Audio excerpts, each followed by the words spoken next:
Dear students, I hope you will be in good condition. Today we are going to start our another book, that is Poetry 1 of MA English Previous, and this will be our paper 3 when you are attending the exam.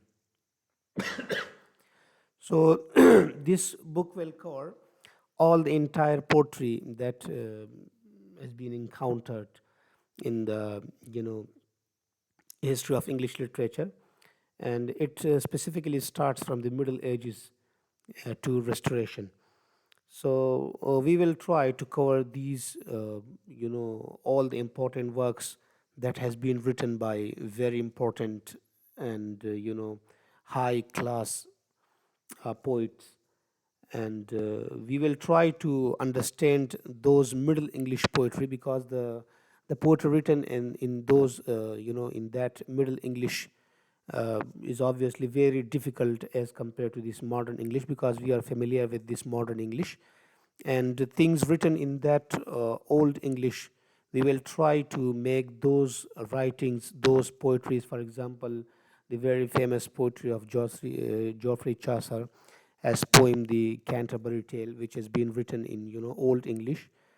So we will try to make those writings, those words, uh, translated in to this modern English, and will try to write those words in very simple English so that you may understand them very well.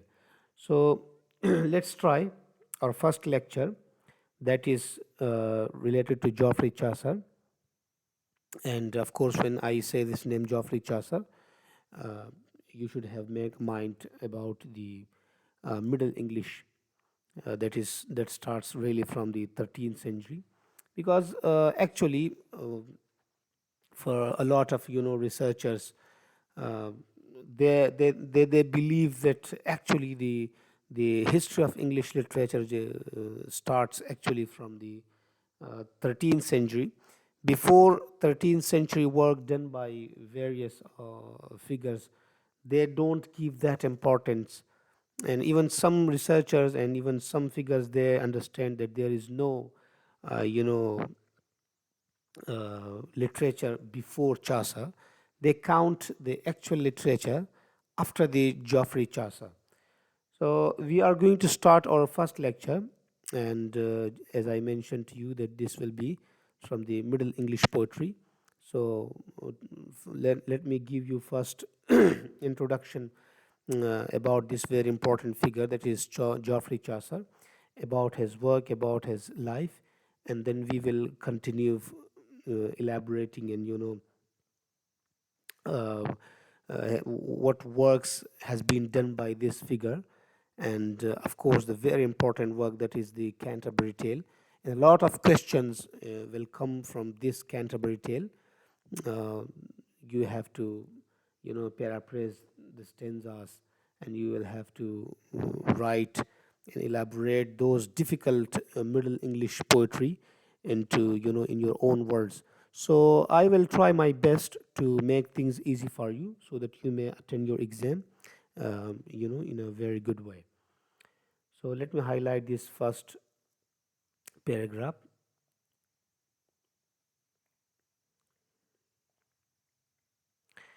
Actually, Geoffrey Chaucer was born on 1343 or 44 till the 1400.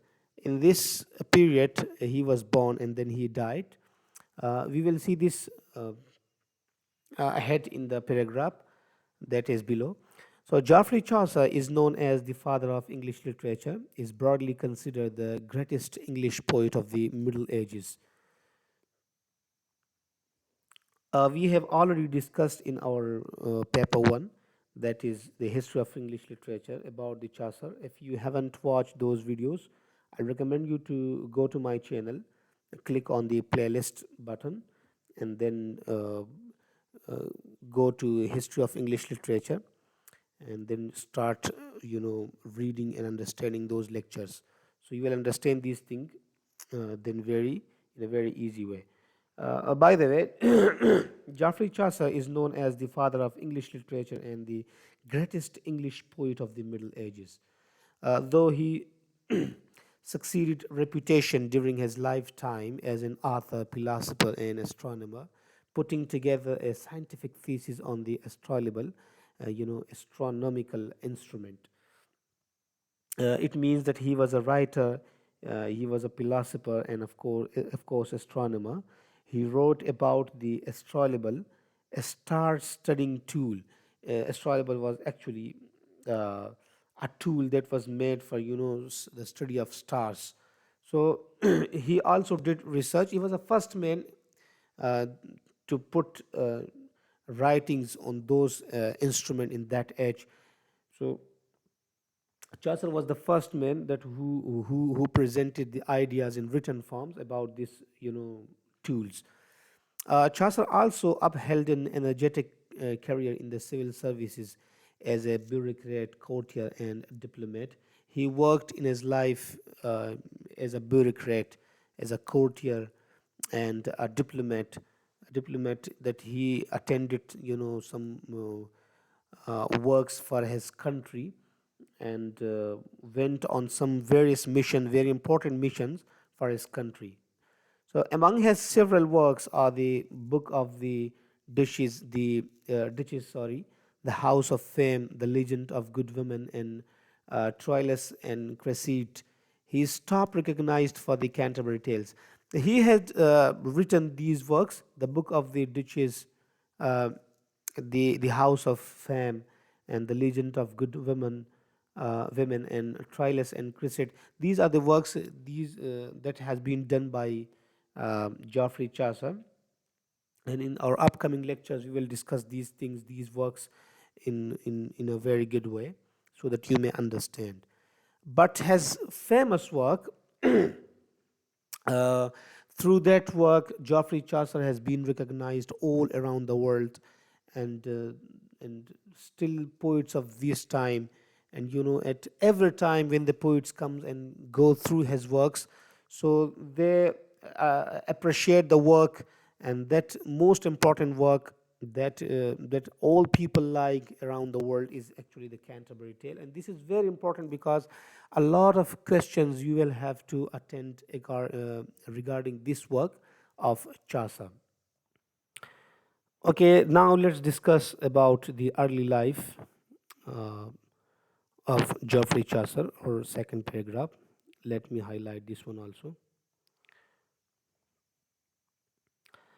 Chaucer was born circa means roundabout, 1340 at his parents' house on Thames Street in London. This was a place where Chaucer was born. And this London is, of course, in England. Chaucer's family was of the middle class, so he belonged to the middle class family. Chaucer attended the St. mean here, Saint. Chaucer attended the St. Paul's Cathedral School. This was the school name which he attended, and it's a famous school still in London. You can search it on Google. In 1357, Chaucer became a public servant to Countess Elizabeth of Ulster.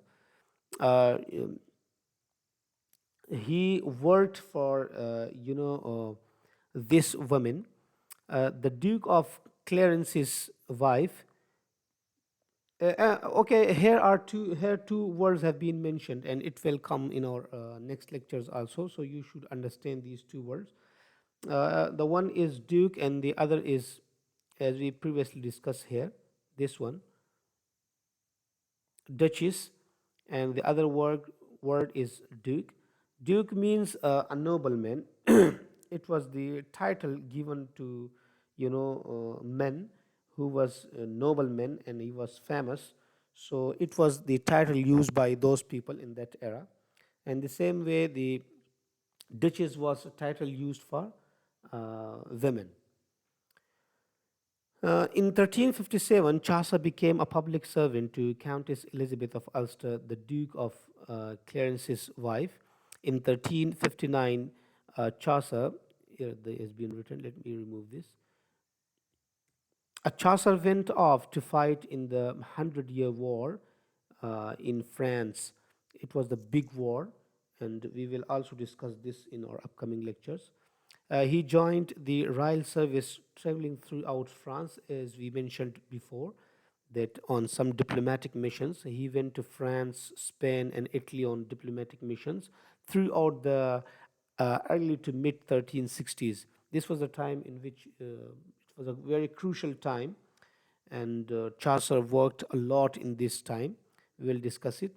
In 1366, Chaucer married Pilparite. She was, belonging to, of course, the royal family, and this helped Chaucer to make his career strong in the royal families. The daughter of Sir Pan Royd, and the marriage helped Chaucer career in the English court. So actually, I would say this was the key uh, through which Chaucer opened his career as a, um, in the royal family, and worked, familiarized his work, at a standard level, and among the topmost, poets and figures of that time, literate and writers of that time. Let's talk about now the public services of Geoffrey Chaucer. Let me highlight this paragraph also. Okay, by 1368, King Edward III had made Chaucer one of his esquire. Esquire was actually a man who was, brave and nobleman, a title given at that time, and important person that is near to king was actually given the title esquires. When the queen died in 1369, it served to strengthen Philippa's position and subsequently Chaucer's as well.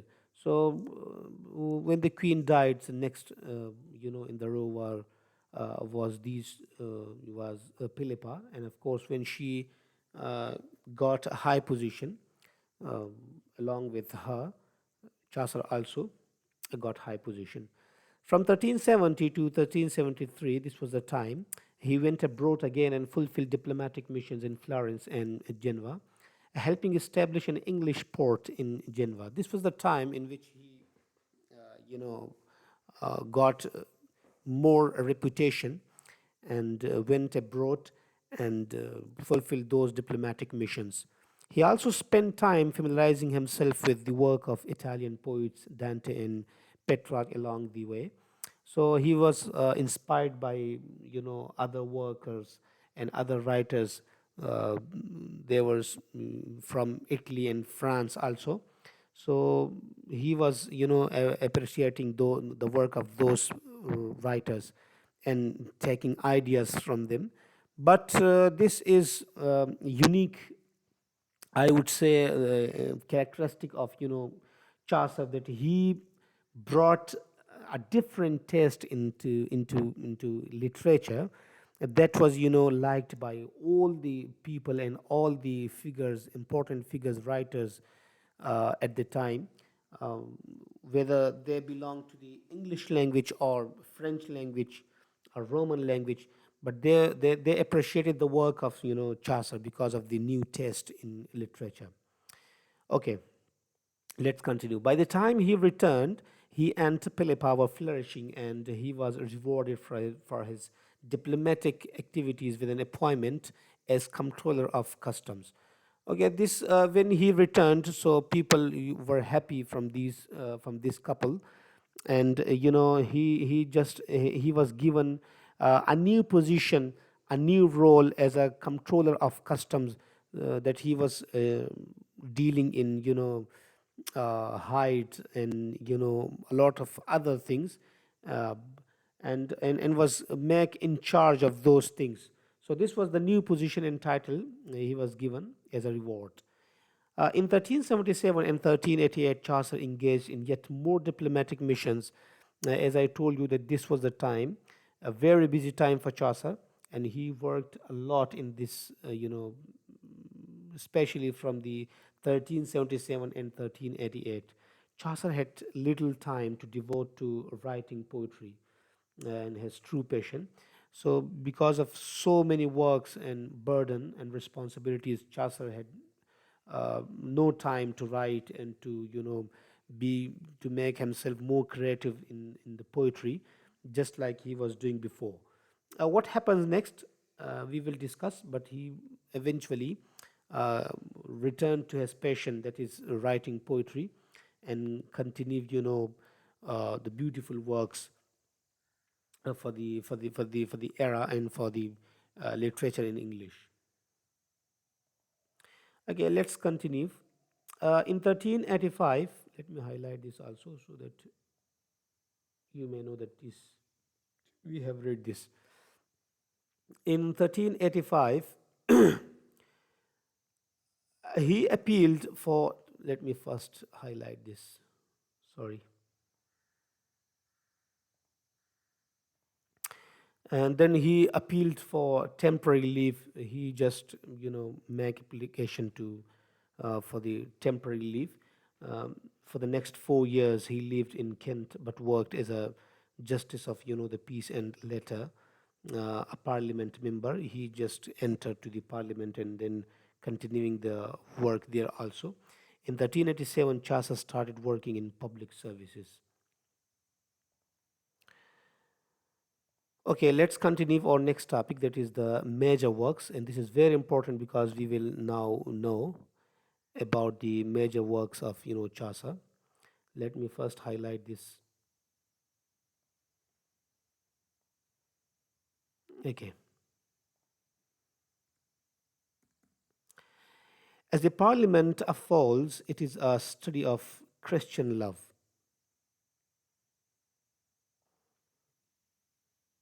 There is no need to write this as. Okay, the Parliament of Falls is actually is important work and famous work. It's actually Chaucer's body of best known works. Include the Parliament of Falls. Uh, it's about the study of Christian love. It had been identified as sprinkled with new Platonic ideas. The new Platonic ideas, this term refers to new Platonism, and that talks about higher spiritual realities and ideas like the one or perfect forms. In simple words, Chaucer works uses some of these ideas, like exploring love and ideas in the Parliament of Fowls. The poem uses allegory and incorporates elements of irony and satire as it points to the inauthentic quality of courtly love. In this poem, figure of speech, we will discuss this in another subject one by one. Chaucer used allegory and then also irony and then satire that points out the quality of courtly love between the Troilus and Cressida. These were actually, Troilus was a man, and he was in love with Cressida. So he used this idea of courtly love and put those ideas in his writings in the shape of poems. So this was another test that he brought in English literature, and people of the time like this new idea and appreciate this. Okay, let's continue. Troilus and Cressida is a narrative poem that retells the tragic love story of Troilus and Cressida, as I mentioned, in the context of the Trojan War. Trojan War was actually it was a war. Um, uh, Troilus was a Trojan prince, a man, and he was in love with a Cressida, a Trojan woman. So Troilus and Cressida are the star-crossed lovers in Chaucer's poem. The Trojan War is actually a legendary war in ancient Greek stories. It's about the Greeks fighting Trojans, people of Troy, a city name. So this is all about the Trojan. And Chaucer's Trilus and Cresside uses this setting for a love story. I hope you understood this thing about the Trojan War and about the Trilus and the Cresside. Chaucer wrote the poem using rhyme royal, a technique. It was actually rhyme royal was a technique. He originated. It was an innovation, I would say. Rhyme royal involves rhyming stanzas consisting of 7 lines each. This is the poem written in this style. It is considered one of the Chaucer's greatest work, the Parliament of Fowls. Sorry, the Trilus and Cresside, and has a reputation for being more complete and self-contained than most of Chaucer's writing. So this was the all complete work that people liked and then people enjoyed at that time.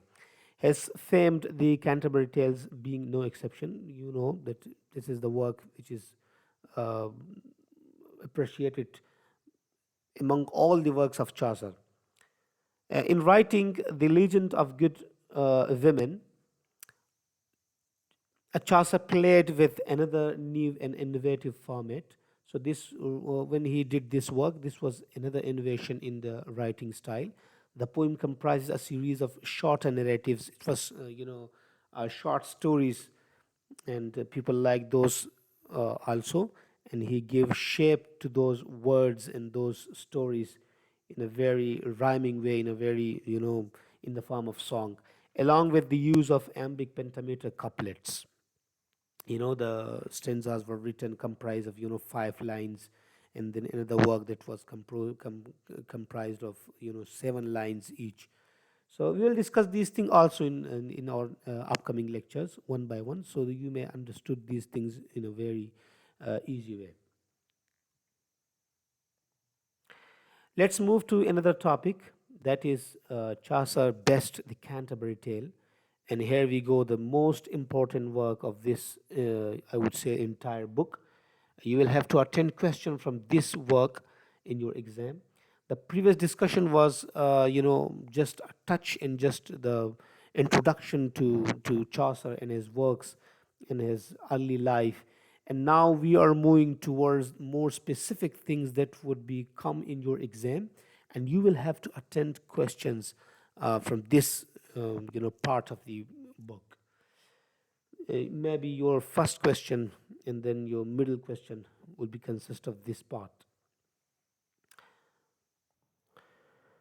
The Canterbury Tale is Chaucer's best known and most praised work. Of course, we have talked about this, that it's the most famous work of his life.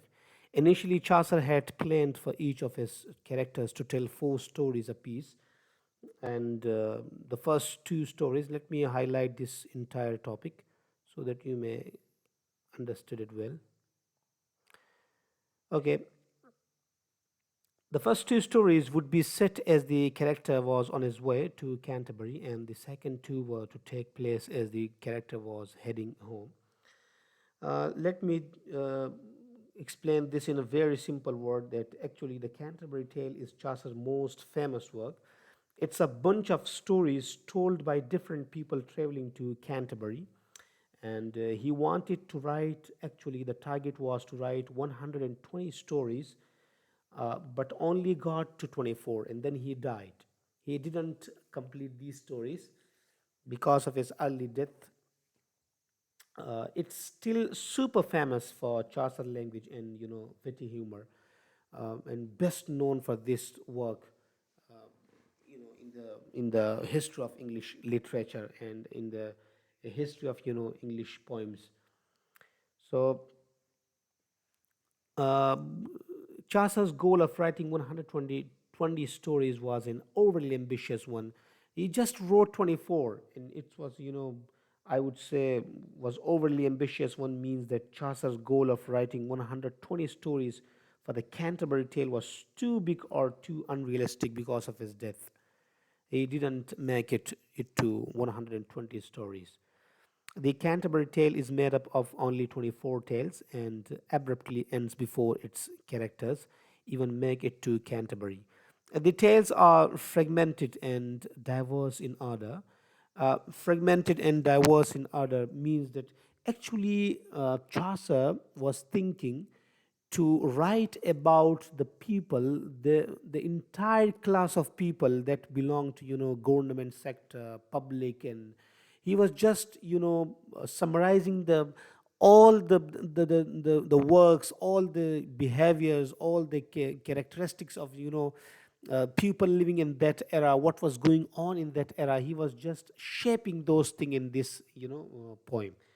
So he decided to write these 120 stories, and if he would have written those stories, the entire we would understood the entire things going in that era.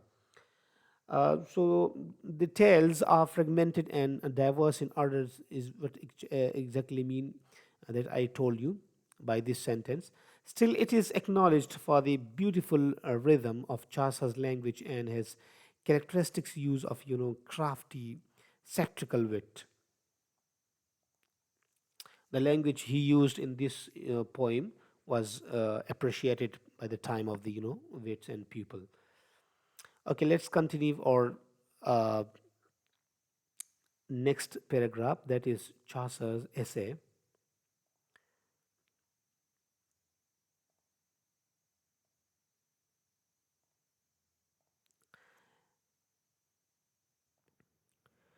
A treatise on the astrolabe is one of Chaucer's non-fiction works, and because it's all about a device that was used for those uh, work that was related to stars and things that involved that included in the sky. So it is an essay about the astrolabe. It's a instrument, a tool used by astronomers and explorers to locate the position of the sun, things that happen in the sky, moon and planets. Chaucer planned to write the essay in 5 parts, but only completed the first two. Today, it's one of the oldest surviving works that explain how to use a complex scientific tool and is thought to do so with admirable clarity. So we have also discussed this, that Chaucer was the man who introduced this thing, and of course this device and instrument which was used and has been researched on by the modern people. Okay, let's continue. Later life or second life or second last topic of today. Let me move it to the next page,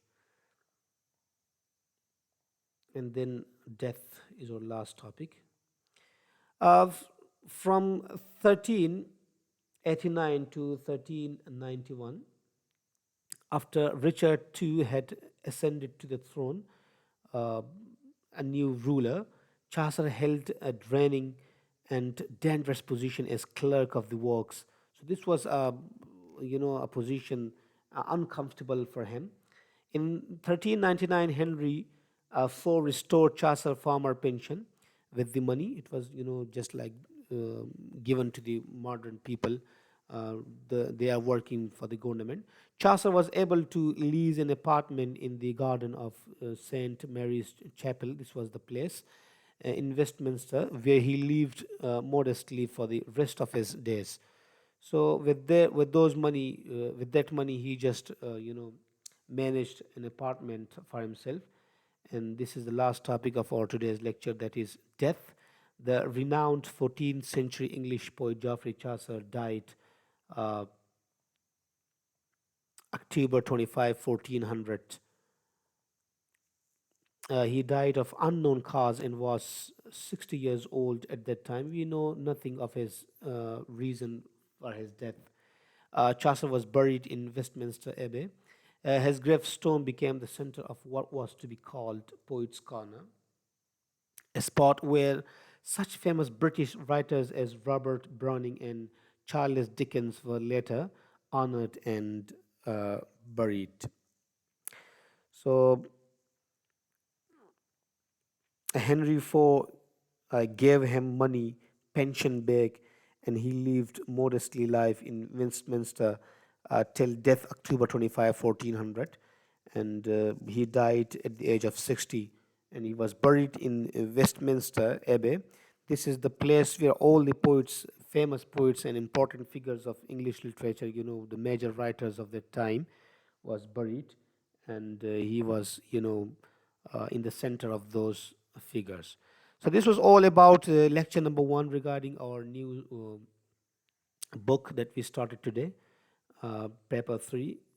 We will continue these lectures. Our next lecture will be about the prologue to the Canterbury Tales, and then we will just talk about this, what the characters included in this Canterbury Tales, how the story is, and how it was written, what was the ideas putting together in this poem.